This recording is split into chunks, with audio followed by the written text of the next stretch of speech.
Olá, moçada. Meu nome é Thompson. Estou passando aqui para conversar com vocês a respeito de análise de dados, né? Eu sou biólogo de formação, mas tenho um apreço, né? Sou um entusiasta aí pelas análises de dados. E aí é uma conversa bastante informal com vocês que estão iniciando a graduação, né? Que estão aí fazendo os cursos na área da saúde, na área das agrárias e que precisam dar, né, uma resposta rápida na resolução dos exercícios de vocês. Nós temos o software Excel, né, que tem ferramentas de análise de dados e que pode, inicialmente, né, nos dar uma maior mobilidade com relação à nossa prática com a manipulação desses dados, né, com a transformação desse banco de dados em informações úteis que possam ser utilizadas pela sociedade, que possam ser utilizadas pelos pesquisadores, cientistas e por aí vai. Bom, na tela que eu estou compartilhando com vocês, nós temos aqui, genericamente, 4 tratamentos. E esses tratamentos, cada um desses tratamentos tiveram os seus scores computados, né, coletados.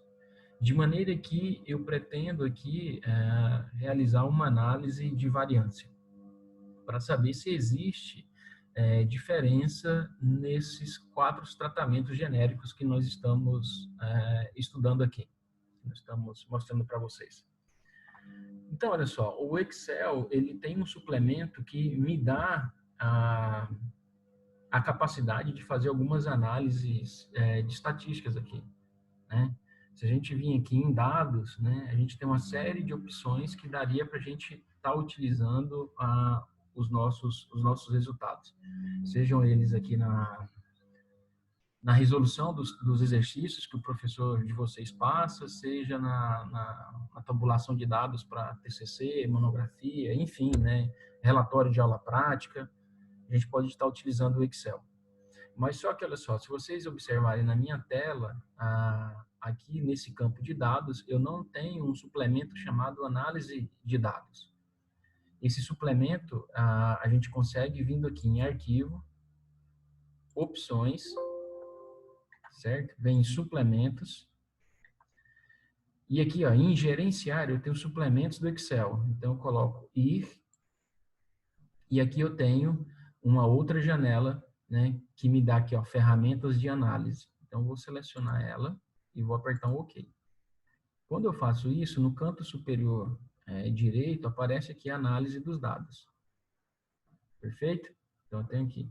Se eu clicar aqui em análise dos dados, ele vai me dar uma série de possibilidades que eu posso utilizar. Tá? Vamos aguardar aqui. Beleza. Então, eu quero fazer uma análise de um único fator. Beleza?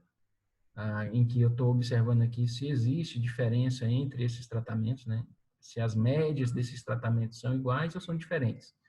Lembrando que na estatística eu tenho 2 hipóteses, a hipótese nula, onde eu afirmo que as médias desses tratamentos são iguais, e eu tenho a hipótese alternativa que me diz que as médias desses tratamentos são diferentes.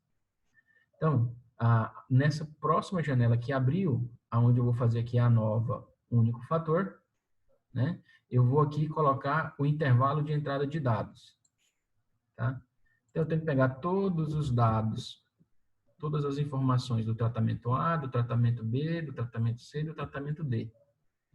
Volto aqui para minha janela, coloco que os meus dados estão agrupados em colunas, que eu quero um alfa de 0,05 ou 5%, e que a resposta, né, que o quadro da ANOVA, ele pode me dar em uma outra planilha. Eu aperto OK, e numa outra planilha ele me fornece, então, o quadro da ANOVA. Tá? Então, vamos observar o que ele nos deu aqui. Então, aqui no quadro da ANOVA eu tenho a fonte de variação, e aí eu tenho a fonte de variação entre grupos ou de tratamento. Eu tenho a fonte de variação dentro do grupo, ou também chamada de resíduo ou erro, né? E aí eu tenho a soma de quadrado, tá certo? Tenho a soma de quadrado do tratamento, do resíduo. Eu tenho o grau de liberdade, eu tenho o quadrado médio, né? Tudo isso aqui é difícil de fazer na mão, né? Eu sei porque os meus alunos reclamam também, falam da dificuldade que eles têm aqui para estar calculando isso. E aí eu tenho aqui o F calculado, pessoal, que é aqueles 9 passos que vocês fazem lá na aula com o professor de vocês. E aí vocês têm o F calculado.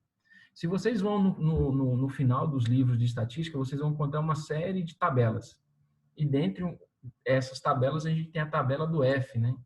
Que para 5% de nível de significância, e com um grau de liberdade do tratamento 3 e do resíduo 16, eu tenho um F tabelado igual a 3,2.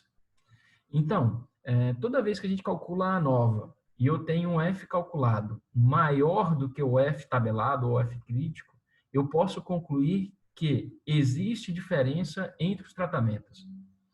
Então, aqui, se eu olhar aqui em cima, eu vejo que as médias do grupo A, né, do tratamento A, foi 23, do B foi 27, do C, 26 e do D, 30. Então, existe diferença aqui, tá certo?